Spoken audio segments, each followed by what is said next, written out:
It all on WHOW's many platforms on the radio or online. Join me, Stu Ellis, for the Farm Gate. Today's morning show can be heard by downloading the free WHOW mobile app in your favorite store. Top of the morning. Thanks for being with us. I'm your host today, Seth Lawrence, and the WHOW morning show streams to Facebook and YouTube. It's brought to you by Peterson Insurance, your Pekin Insurance agent in Clinton. My guest on the phone today is Dr. Hilary Stanifer, Superintendent of Blue Ridge Schools. Hey, good morning, Dr. Stanifer. How you doing today? How about I get Dr. Stanifer on the line, and that would probably help in abating our conversation here. Dr. Stanifer, good morning to you. How are you today? I'm great. Good morning to you too, Seth. You know, I did everything that I'm supposed to do except for get you on the line. So, man, what I'll tell you what, it's Wednesday. It's not even Monday. I can't even blame it on Monday. It's Wednesday. So, good grief. And for a 4-day week for us, sometimes it's hard to figure out what day it actually is. I forgot about that. Yeah, what do you have? What's your schedule like for this Easter week?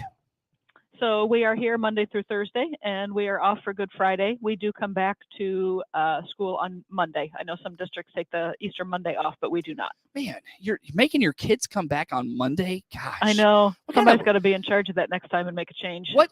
Yeah, exactly. What kind of district are you running over there? Goodness gracious. I'm just kidding with you. But are you looking forward to something this summer that you need that day or anything?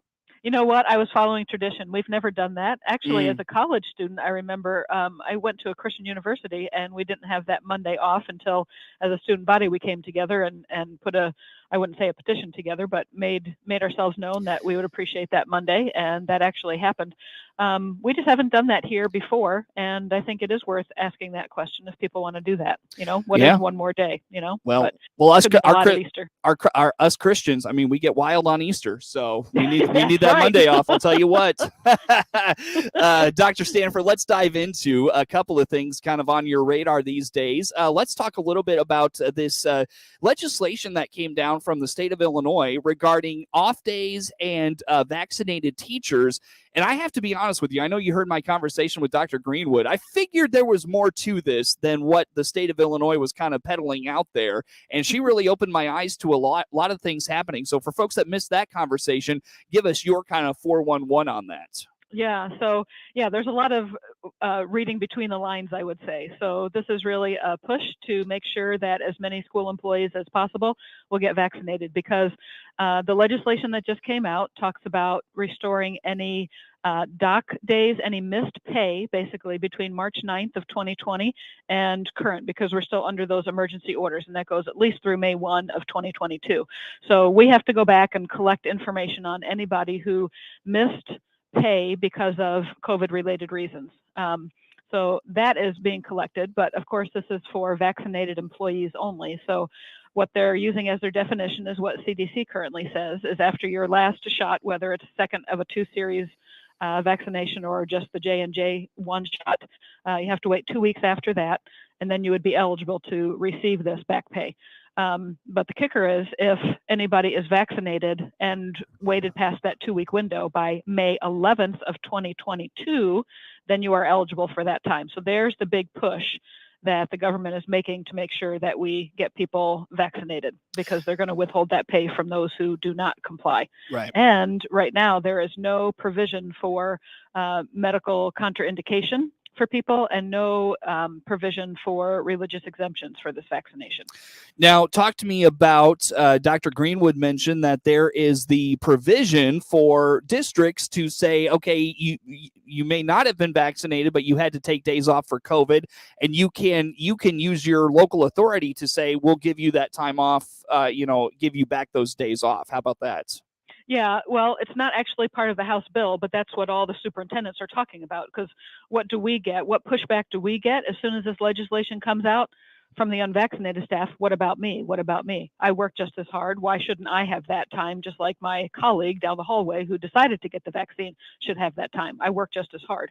So that's the pushback that we're hearing. It's not actually anything in the legislation, but it's just all of us being district leaders knowing that once again, we're the door that everything has to come through, and we have to be the deliverer of somebody else's information.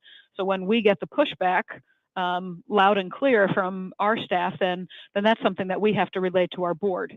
and then the board gets to make that decision. So I'll say that I've been sitting on a draft of a memorandum of understanding with the union for at least 2 months now, because this House bill has been in progress for many months. And we've been waiting to make that decision as a board, wait to see what the governor said, and then how are we going to respond. One thing that we've considered, nothing is a done deal, my board meeting isn't until next week, that we are considering giving, just basically amending the number of sick days that we give to employees, so every employee would get the same bump. I would say that's not the correct language I was supposed to use, but if we decided to give 5 extra days, that would be regardless of vaccination status. It would go to everybody. So does that solve some of the problem? Yes.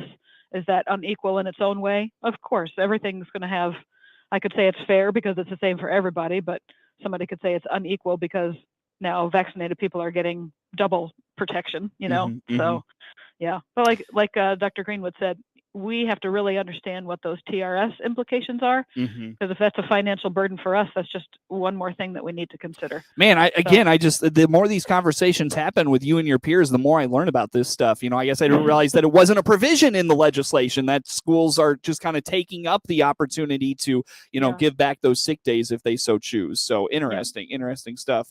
And you got to be careful with that language there, Dr. Stanifer. Those Blue Ridge attorneys, they'll come after you for not using the right words. Those sharp words, yeah. Oh man, you got to be careful, those attorneys, man. But no, I'm just kidding with you. Dr. Hilary Stanifer, Superintendent of Blue Ridge Schools, is my guest on the phone. So with this, consideration coming down, at least at the Blue Ridge level, Dr. Stanifer, is there more to talk about than just those things? I mean, is there more to this conversation than what we've hit on here this morning? I think that's the main bulk of it, but you have to realize that there's all this record keeping that has to go on behind the scenes. Last year, if you remember the initials FFCRA, that was basically up to 10 days of free time, let's call it, for people who are out with COVID. And to the best of my knowledge, I don't think that was based on vaccination status. I think that was just if you need it for COVID, you get those 10 days. So we were telling people how to enter things in our data management system. Well, then you hit this current school year, 21-22, and there's nothing on the table that we know of. So not everything, some things might have slipped through and not be coded in our system as COVID. So, and I don't know if you can imagine, but we have spreadsheets that are incredibly long, with recording everybody who was on quarantine, everybody who was positive. I mean, thousands and thousands of entries per month sometimes. I've heard about the spreadsheets. Yep. Yeah, we have to go back and comb through and verify to make sure that we're doing things correctly. So we've just kind of been given somebody another full-time job for a couple of weeks to figure that out, but that's just a small piece.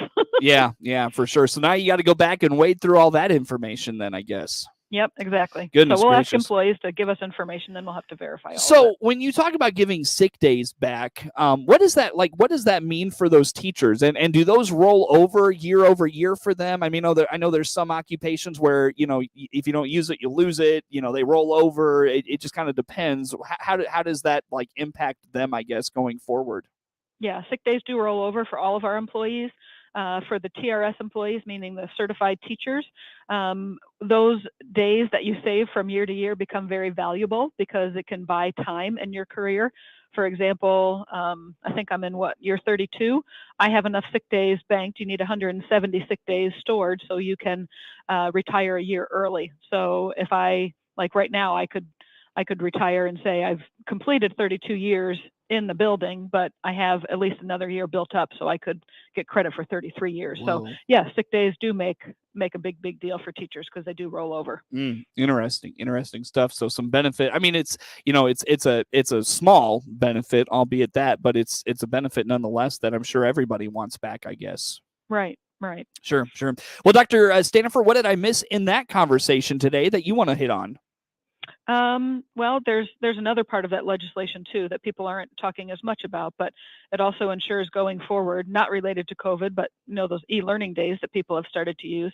If e-learning days are used and a non-certified staff member is unable to work, they still get paid if that day is not going to be made up at school. And that goes for all of our contractors as well. We don't contract out our transportation or our food service. Some districts do. So those people would need to be paid if the e-learning day prohibited them from working and it wasn't going to be made up. How do you feel about that? Well, personally, it's, there's been a lot of give and take. Staff members have had to do, I'll relate it to COVID because, it's in the COVID legislation, so I guess it's kind of related at least. We've had a lot of leeway. A lot of people have worked from home, and perhaps it wasn't a full day's work, but they got a full day credit. So we have never docked somebody here at Blue Ridge, a paraprofessional or anybody else, if they couldn't do a full day's work because of e-learning or because of COVID. We've tried to be as gracious as possible and considerate. But I think it could get to the place where it gets a little bit out of hand, and that's unfortunate for us. So we'll just make sure that we have, kind of like we had, just in case, e-learning day packs for our younger kids in case they couldn't access their technology. I think we'll have some just in case tasks that could be done by our non-certified staff, some training things and some cleaning things that they could be doing, related to their job if we are on an e-learning day. Gotcha. Good enough. Well, Dr. Stanifer, let's take a time out if that's all right. Dr. Hilary Stanifer, Superintendent of Blue Ridge Schools, is my guest on the phone for this morning. The WHOW Morning Show streams to Facebook and YouTube. It's brought to you by Peterson Insurance, your Pekin Insurance agent in Clinton. More to come on the Morning Show.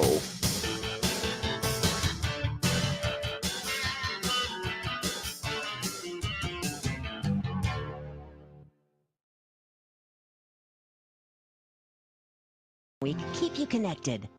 Let's check the markets now on the RFD Radio Network. I'm Jim Taylor. Corn, beans, and wheat all trading lower at this hour. May corn 7.71 1/4 down to nickel. July corn down 5 3/4, 7.66 3/4. December corn 7.28 down 3.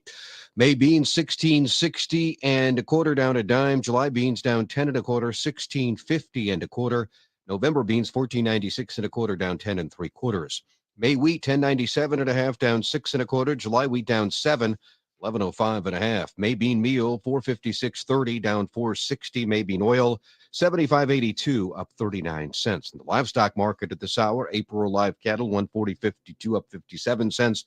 April feeders 159.22 up $1.47. April lean hogs 99.57 down a nickel. In the energy market, June Brent crude oil 106.38 up $1.74. Look at the markets on this Wednesday morning. Jim. New trucks and SUVs are coming here at Baum Chevrolet Buick in Clinton. This is Scott Baum. Yes, we have new inventory arriving, and you can see what will arrive right on our website. Just click on the pre-order and reserve tab. From there, you'll find vehicles in transit and vehicles in production. Or just call our sales staff and we'll help. Find Silverados, Equinoxes, Blazers, including Tahoes and Suburbans, as well as our complete Buick line of SUVs. BaumChevyBuick.com, right from the start. Hey, this is Todd Gleason from Illinois Extension here with a time change for our daily market report on WHOW. You can now catch our daily review of the commodity markets at 5:06 on all of WHOW's many platforms. You'll still hear all of our commodity analysts and weather professionals each afternoon, but at a brand new time. And you'll still hear the weekly wrap-up of the commodity markets right here on WHOW when Commodity Week airs Saturdays at 8:30 a.m. Remember the time change for the daily closing market report on WHOW at our new time, 5:06 p.m. weekdays. Tell Amazon Alexa, play WHOW Radio to hear the morning show and all our programming right there on your Amazon Echo. Once again, good morning. Thanks for being with us. I'm your host today, Seth Lawrence. Dr. Hilary Stanifer is the superintendent of Blue Ridge Schools and joins us on the program this morning. And Dr. Stanifer, teacher shortage. And like I said, I know you heard my conversation with Dr. Greenwood, and I had, like I told her, Dr. Mauser up at Tri-Valley told me that the teacher shortage was as bad as he'd ever been. And honestly, when he told me that, I really thought it was just an isolated comment. I thought, well, that's probably his experience. I don't know if other teachers or other superintendents are seeing this. But getting the vibe from you and your peers, perhaps that's more prominent than I guess I thought when I talked to Dr. Mauser not that long ago. What are you experiencing with this? Yeah, absolutely. Even though this is only year 2 in the superintendent's chair, I kind of go back to my knowledge as a building principal down in the Edwardsville district, and I recall going over to start the interview process or the process of looking for candidates, and they would pull out file drawers and just have umpteen applications in there, and we'd try to narrow it down to 40 for starters, and then we'd go down to 20 from there, and then have somebody else take a look at it and narrow down to the next small reasonable group. But that is not how it happens anymore. And it causes you to make some decisions and move sometimes a little bit quicker than you'd like to, quicker than you're comfortable with, just because you don't want to lose somebody. So very, very tricky right now. Very good. So with the teacher shortage, what are you in need of in your district? I mean, I've heard that there's anything from, those kind of special curriculum things like your foreign language, home ec type of things, to basic things, math, science, all of those. What do you need in your district right now? Right. Currently, we have open positions for a special ed teacher. We're looking at the elementary level for that. We have intermediate to junior high art/music, so one person that would be doing both. We have an opening, and we've had it for a full semester for junior high PE. We did recently, on April 1st, post an administrative position. We have an opening at our 4th through 8th building for our administrator there. So those are the openings that we have right now, and we're actively looking and doing interviewing. I will share a celebration with you that at our board meeting next week, we are going to be hiring a Spanish teacher for our high school. That's kind of a miracle. And we are really excited about that candidate. We're going to be hiring a biology teacher for the high school. We're going to be hiring 2 elementary teachers and 2 custodians. Wow. Very good. Dr. Stanifer, what is the roots of, what are some of the things that are contributing to this teacher shortage, and how do you fix it? That's a big, big question. I see that ISB is putting a lot of things in place. They're trying to reach high schools and trying to have almost our own grow your own teacher program from inside, trying to do some things while the kids are still in high school before they go off to college, getting them intrigued in that. Sometimes we have high school students go to our elementary building and do some tutoring or some mentoring. That for us is very easy because we're on the same campus. But what's the overall problem? I think that we're really feeling the impact of maybe decades of losing respect for the teaching profession, I should say. I heard you talking with Dr. Greenwood, before, when a phone call was made home, the parent assumed that the teacher, the administrator making the phone call, was giving you accurate information and that your child had done something wrong, and that a fair consequence was going to be given. That's no longer the case. Sometimes, it could be every single time you're making a phone call home, you're wondering what can of worms, what argument, what litigation am I getting into right now because I've corrected a child for not acting appropriately in the school environment. So does that bleed into who wants to become a teacher? Absolutely, it does. It's unfortunate. Yeah, for sure. And that's like I told Dr. Greenwood. I just think that's such a huge component of this. I'm sure there's pieces of pay, the overbearing legislation that the state of Illinois puts on districts, and that trickles down to more work for teachers. And I'm sure there's a lot of that too. Some of these things, but teachers have been underpaid for a very long time. Teachers have been, they've been asked a lot of for a very long time. And I just think the gradual deterioration of respect towards authority is starting to impact the teaching profession. So I think you're dead on with that. How do you change that, Dr. Stanifer? What do you think? Well, I think what I can control is, there's always legislation and getting on board with legislation that makes it more difficult for us to do our job. But I think it's also about telling our own message. You hear so many times in the education world, if you don't tell your message, somebody else will, right? So there's negative things that happen in a school district. People make mistakes, kids make mistakes. That's going to happen. We correct it and we move on. But when are we taking the time to really celebrate all the good things that are going on? So I'm trying my very best to not be a one person campaign, but a whole administrative team working on telling our story, getting out there on social media and being able to show what's going on in classrooms and what students are producing and what they're thinking, and contests, whether it be athletic or academic, that they're winning and what they're involved with. If we don't tell that story, then people tend to just hear the negative part. So that's one thing that we like to push, especially as we close out a school year. We want to leave a really positive, meaningful taste in everybody's mouth. And then we do a fun summer program called Summer Nights, where we have a theme over social media each week, and we ask families to post pictures. It could be water play or going to a baseball game, and we just ask people to interact and keep our Facebook site alive and happy over the summertime, so we have a great start for the next year too. Got about a minute with you, Dr. Greenwood. I'm not trying to come off like I'm anti-teacher, anything like that. Do you think the teacher has changed at all over the last 25 years? Wow, heavy question. Absolutely, because they've had to. They have a different environment, and they've been taught in their teacher prep programs in a different way. When you say that, there could be a positive, there could be a negative. I think the positive is they're learning many different ways to reach kids, different mediums that they can use. The negative might be the fact that they're just asked to do so many more things. Maybe it's hard to be an expert in every single method that you're going to need to use. Mm-hmm. I understand. I get you. Well, Dr. Stanifer, it's always good conversation with you. How do folks follow along with all things Blue Ridge Schools? Check us out on our webpage, blueridge18.org, or download our free app, Blue Ridge 18, will get you updated. That is very good. Hilary Stanifer is the superintendent of Blue Ridge Schools. Our guest on the phone. The morning show streams to Facebook and YouTube, brought to you by Peterson Insurance, your Pekin Insurance agent in Clinton. Network news on the way.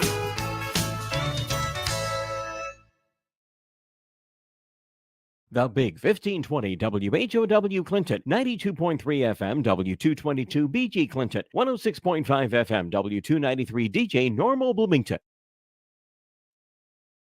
Breaking news this hour from townhall.com.